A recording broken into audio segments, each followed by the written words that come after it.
ଓ ମୋର ବନ୍ଧୁ ପ୍ରଭୁ ଯୀଶୁଖ୍ରୀଷ୍ଟଙ୍କ ଆଶ୍ଚର୍ଯ୍ୟ ନାମରେ ମୁଁ ଆପଣମାନଙ୍କୁ ସ୍ୱାଗତ କରେ। ପ୍ରିୟ ବନ୍ଧୁ, ଆଜି ଆପଣମାନଙ୍କୁ ଗୋଟିଏ ନିଗୂଢ଼ ବିଷୟ କହିବା ପାଇଁ ମୁଁ ଚାହେଁ, ଯାହାକି ପ୍ରକାଶିତ ବାକ୍ୟ 13 ଅଧ୍ୟାୟ 1 ଆଉ 2 ପଦରେ ଲେଖା ଅଛି। ତତ୍ପରେ ମୁଁ ସମୁଦ୍ର ମଧ୍ୟରୁ ଗୋଟିଏ ପଶୁକୁ ଉଠି ଆସିବାର ଦେଖିଲି। ତାହାର 10 ଶୃଙ୍ଗ ଓ 7 ମସ୍ତକ। ତାହାର ଶୃଙ୍ଗ ଗୁଡ଼ାକରେ 10ଟା ମୁକୁଟ ଓ ମସ୍ତକ ଗୁଡ଼ାକ ଉପରେ ଈଶ୍ୱର ନିନ୍ଦା ସୂଚକ ବିଭିନ୍ନ ନାମ। ଏହି ଯେଉଁ ପଶୁକୁ ଦେଖିଲି ତାହା ଚିତାବାଘ ପରି, ତାହାର ପାଦ ଭାଲୁର ପାଦ ପରି ଓ ପାଟି ସିଂହର ପାଟି ପରି। ସେହି ସର୍ପ ତାହାକୁ ଆପଣା ପରାକ୍ରମ, ସିଂହାସନ ଓ ମହାକ୍ଷମତା ସମର୍ପଣ କଲା। ପ୍ରିୟ ଖ୍ରୀଷ୍ଟ ପ୍ରେମୀ ଓ ବନ୍ଧୁଗଣ, ଏହି ଯେଉଁ ପଶୁ ସମୁଦ୍ର ମଧ୍ୟରୁ ଉଦ୍ଧାବିତ ହୋଇଅଛି ତାହା ଦାନିଏଲ ପୁସ୍ତକ 7 ଅଧ୍ୟାୟରେ ବର୍ଣ୍ଣିତ ଅଟେ, ଯାହାକି ବେଲୁଶ୍ଚର ରାଜତ୍ୱ ସମୟରେ ଦାନିଏଲ ମାନସିକ ଓ ସ୍ୱପ୍ନ ଦ୍ୱାରା ଏ ସମସ୍ତ ଦର୍ଶନରେ ପ୍ରାପ୍ତ ହୋଇଥିଲେ, ଯାହାକି ଦର୍ଶନ ମଧ୍ୟରେ ସେ ପରିପ୍ରକାଶ କରି ଏ ସମସ୍ତ ଦର୍ଶନ ସମସ୍ତଙ୍କୁ ଜଣାଇଥିଲେ, ଯାହାକି ଦାନିଏଲ 7 ଅଧ୍ୟାୟରେ ବର୍ଣ୍ଣିତ ଅଟେ। ଆମ୍ଭେମାନେ ଦେଖିବା ଦାନିଏଲ 7 ଅଧ୍ୟାୟ। ଦାନିଏଲ କହିଲେ, ମୁଁ ରାତ୍ରି କାଳରେ ଦର୍ଶନ କ୍ରମେ ଦେଖିଲି ଯେ ଦେଖ, ମହାସମୁଦ୍ର ଉପରେ ଆକାଶର ଚତୁର୍ଥ ଦିଗରୁ ବାୟୁ ପ୍ରଚଣ୍ଡ ରୂପେ ବହିଲା। ପୁଣି ଏକ ଆରଗ ଠାରୁ ଭିନ୍ନ 4 ବୃହତ୍ ପଶୁ ସମୁଦ୍ର ମଧ୍ୟରୁ ଉଠି ଆସିଲେ। ତାର 4th ପଦ ଆମ୍ଭେମାନେ ଦେଖିବା। ପ୍ରଥମ ପଶୁ ସିଂହ ତୁଲ୍ୟ ଓ ଉତ୍କୃଷ୍ଟ ପକ୍ଷୀ ପରି ତାହାର ଡେଣା ଥିଲା। ମୁଁ ଦେଖୁ ଦେଖୁ ତାହାର ସେହି ଡେଣା ଉପଡ଼ା ଗଲା, ଆଉ ସେ ପୃଥିବୀରୁ ଉଠାଗଲା ଓ ମନୁଷ୍ୟ ପରି 2ଟି ଚରଣ ତାକୁ ଠିଆ କରାଗଲା। ପୁଣି ତାହାକୁ ମନୁଷ୍ୟର ଅନ୍ତଃକରଣ ଦିଆଗଲା। ପ୍ରିୟ ମିତ୍ର, ଏଥିରେ ଆମମାନେ ଦେଖୁଅଛୁ ଦାନିଏଲ ପୁସ୍ତକରେ 7 ଅଧ୍ୟାୟରେ 4ଟି ପଶୁ ବିଷୟରେ ବର୍ଣ୍ଣିତ ଅଛି, ଯାହାକି ଆପଣମାନଙ୍କୁ ଗୋଟିଏ ପଶୁ ବିଷୟରେ ମୁଁ ଆପଣମାନଙ୍କୁ କହିବା ପାଇଁ ଚାହେଁ, ଯାହାକି ଦାନିଏଲ ପୁସ୍ତକ, ଯାହାକି ପ୍ରଥମ ପଶୁ, ଯାହାକି ସିଂହ ତୁଲ୍ୟ। ମୋର ପ୍ରିୟ ମିତ୍ର, ଯାହାକି ପ୍ରଥମ ପଶୁ ସିଂହ ତୁଲ୍ୟ, ଏ ସିଂହ ଯାହାକି ବାବିଲୋନ ସାମ୍ରାଜ୍ୟକୁ ବୁଝାଏ, ରାଜା ନେବୁକଦ୍ନେଚ୍ଚାରକୁ ବୁଝାଏ। ବାବିଲ ସାମ୍ରାଜ୍ୟ ଯାହାକି 606 ଖ୍ରୀଷ୍ଟପୂର୍ବ ମଧ୍ୟରେ ଏ ସମସ୍ତ ରାଜତ୍ୱ ଦେଖାଯାଇଥିଲା, ଯାହାକି 6ଠ ଶତାବ୍ଦୀ ମଧ୍ୟରେ ଏ ସମସ୍ତ ରାଜ୍ୟ ଉଠିଥିଲା ବାବିଲୋନ ସାମ୍ରାଜ୍ୟ। ଏହି ବାବିଲୋନ ସାମ୍ରାଜ୍ୟ ସାରା ବିଶ୍ୱରେ ରାଜତ୍ୱ କରୁଥିଲା, କାରଣ ଏହି ବାବିଲୋନ ସାମ୍ରାଜ୍ୟର ସମସ୍ତ ରାଜତ୍ୱ ଅତି କଠୋର ଥିଲା, ଅତି ନିଷ୍ଠୁର ଭାବ ଥିଲା, ଅତି କଠିନମୟ ଥିଲା। ଏହି ସାମ୍ରାଜ୍ୟ ଏଥିରେ ରାଜା ନେବୁକଦ୍ନେଚ୍ଚାର 120 ରାଜା ମଧ୍ୟରେ ଅନ୍ୟତମ ଥିଲେ, ଯାହାକି ବାବିଲୋନ ସାମ୍ରାଜ୍ୟର। କାରଣ ସକଳ ରାଜ୍ୟର ସ୍ରଷ୍ଟା ମଧ୍ୟରୁ ଭିନ୍ନ ଥିଲେ ନେବୁକଦ୍ନେଚ୍ଚାର ରାଜା। ସେ ବାବିଲୋନ ସାମ୍ରାଜ୍ୟରେ ଏକ ଝୁଲନ୍ତା ବଗିଚା ନିର୍ମାଣ କରିଥିଲେ, ବିରାଟକାୟ ଅଟ୍ଟାଳିକା ନିର୍ମାଣ କରିଥିଲେ। ମୋର ପ୍ରିୟ ମିତ୍ର ଓ ବନ୍ଧୁ, କାରଣ ସେ ନିଷ୍ଠୁର ଭାବରେ ଶାସନ କରୁଥିଲେ। ସେ ଖ୍ରୀଷ୍ଟ ବିଦ୍ରୋହୀ, ପ୍ରଭୁ ବିଦ୍ରୋହୀ ଥିଲେ। କାରଣ ଆମ୍ଭେମାନେ ଦେଖୁଅଛୁ ଜିହୁଦୀ ବଂଶଜ ଇସ୍ରାଏଲ ଲୋକମାନଙ୍କୁ ବାରମ୍ବାର ସେ ଆଘାତ କରିଥିଲେ। ଜେରୁସାଲେମ ମନ୍ଦିରକୁ ବାରମ୍ବାର ଆଘାତ କରି ସେ ଲୁଣ୍ଠନ କରିଥିଲେ।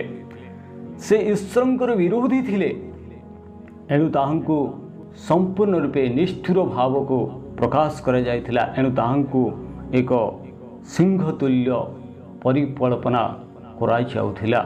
ମୋର ବନ୍ଧୁ, କାହିଁକି ଏ ସିଂହ ରାଜ୍ୟ आज विश्व प्रत्येक देश प्रत्येक राज्य प्रत्येक महादेश देखा मिले कारण से जितेबले ए राज्य शासन करथिले तार राज्य शासन सुदृढ़ थिला सिंह तुल्य थिला। आज आमने देखा पाउछु सारा विश्व रे ए राज्य रे समस्त अधिपति समस्त राज्यर सकल मध्य ए सिंह प्रतीक को संपूर्ण पे बुझाउथिला। आज आम्भाने देखा पाउछु जाकि भारत रे सिंहर प्रतिछवि ये भारत रे प्रथम सिंह छवि जाकि आम्भाने देखुछु पित्य चंद्रगुप्त राजत्व समय ए सिंहर प्रतीक आरंभ करथिले। ए गुप्त साम्राज्य रे जेतबे आमने देखुछु चतुर्थ पंचम शताब्दी मध्य ता अभिप्राय अभिवृद्धि होइथिला संपूर्ण रूपे राजत्व आरंभ होइथिला। द्राविड़ साम्राज्य को सेमाने दमन करी ब्राह्मणवाद साम्राज्य उत्थापित करथिले। कठोर भाव निष्ठुर भाव द्वैत चंद्रगुप्त आक्रांत करी संपूर्ण रूपे द्राविड़ साम्राज्य को संपूर्ण रूपे उत्पादन करथिले। कारण से दिन ठुरु संपूर्ण रूपे मूर्ति पूजार आरंभ मंदिर मानकर साम्राज्य मंदिर मान मध्य सिंह मूर्ति निर्माण करा जायथिला। एणु नखुद निश्चय राजांकर समस्त राज्य रे प्रतिमा पूजार गाणिक तांत्रिक मंत्रवेदा समस्त कार्य आरंभ होइथिला। एणु मोर प्रिय मित्र माने आमने देखुछु जे सिंह कि प्रकार कार्यकारी करिथाय।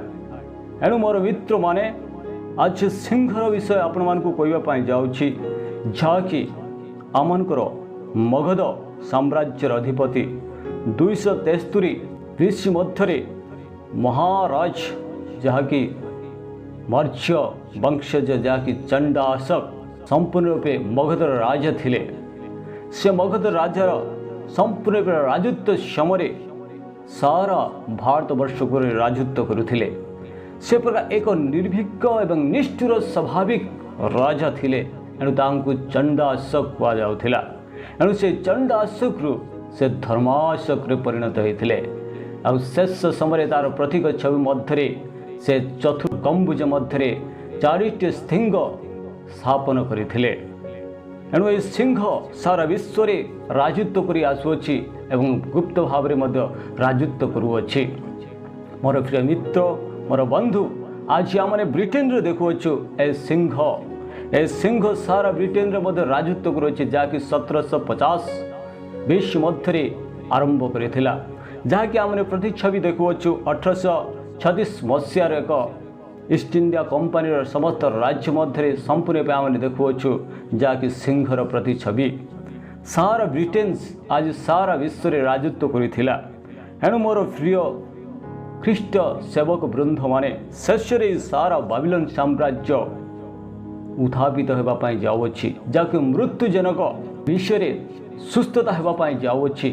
एणु मोर प्रिय ख्रीष्ट वृंद माने ए समस्त साम्राज्य जहाँकि सिंहर साम्राज्य जहाँकि भारत वर्ष रे कहा जाय अछि राष्ट्र रूपिणी जहाँकि राष्ट्र रूपिणी देवी तुल्य श्री दुर्गा को कहा जाय अछि।